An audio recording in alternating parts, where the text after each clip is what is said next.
Para la lectura bíblica de este día, abrimos las Sagradas Escrituras en el Evangelio según San Juan, capítulo 1. Leeremos desde el versículo 19 hasta el versículo 34. Y este es el testimonio de Juan, cuando los judíos enviaron de Jerusalén sacerdotes y levitas que le preguntasen: ¿Tú quién eres?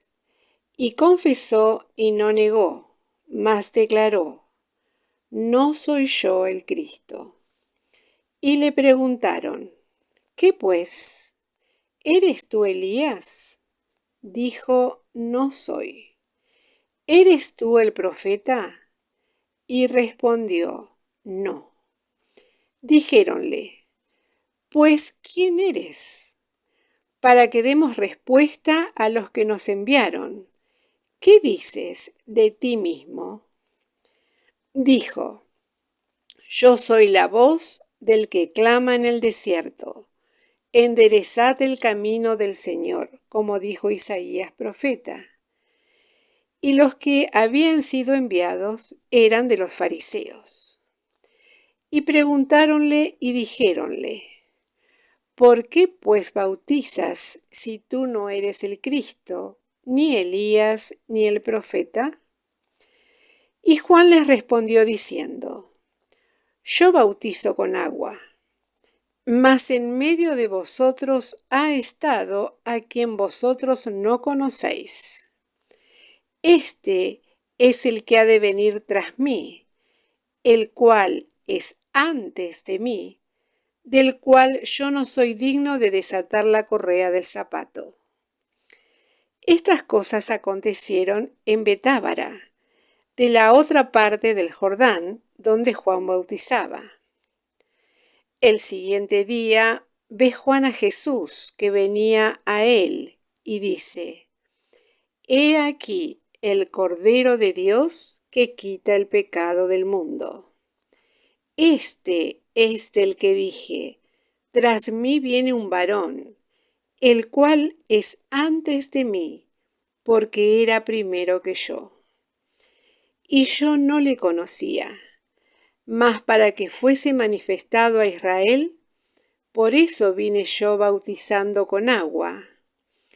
Y Juan dio testimonio diciendo: Vi al Espíritu que descendía del cielo como paloma y reposó sobre él.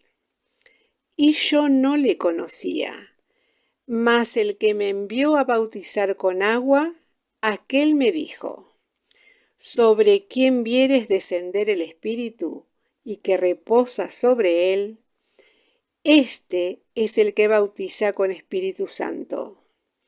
Y yo le vi, y he dado testimonio que este es el Hijo de Dios. Hasta aquí la lectura de la palabra del Señor. La meditación de este día se encuentra basado en el versículo 33, la segunda parte.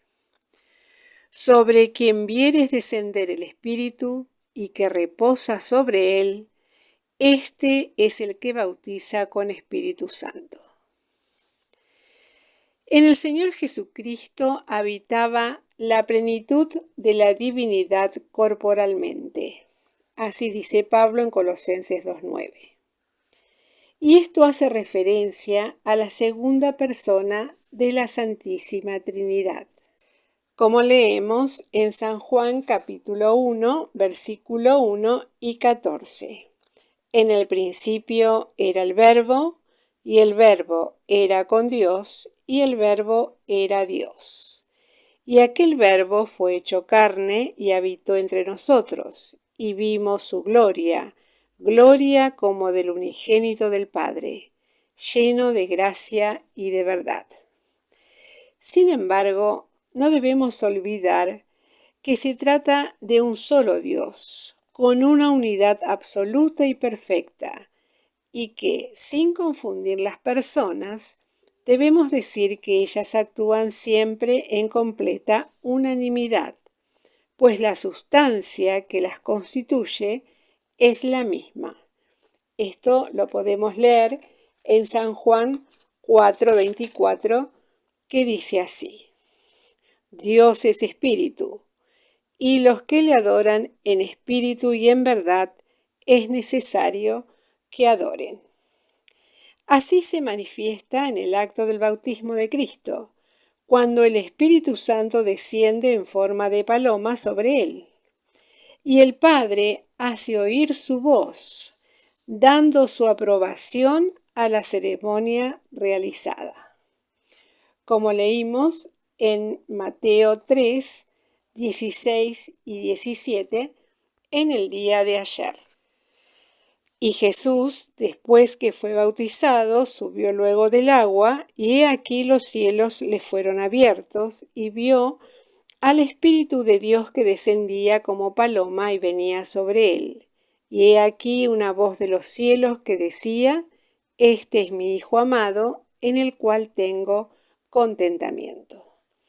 Todo ello confirma plenamente lo ya dicho respecto al significado de ese acto y la trascendencia que él mismo tenía en sentido profético en relación con la obra redentora de la divinidad.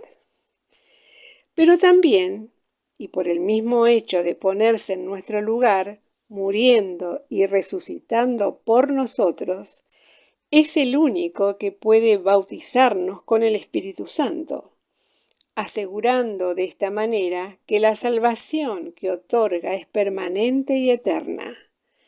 Esto tira por el suelo varias doctrinas erróneas, entre las cuales podemos citar a los pentecostales, cuando anuncian una recepción y posterior bautismo del Espíritu, como así también quienes creen en la caída de la gracia.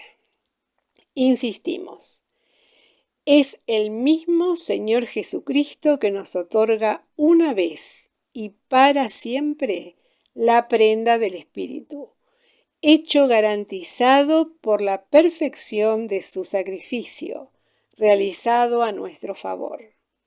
Como se trata de una obra divina, no tiene ninguna falla y participa de todos sus atributos. En consecuencia, no puede estar sujeta a los errores o limitaciones humanas. Asegurémonos de haber nacido de nuevo y luego descansemos confiados en el Señor. Que así sea. Amén.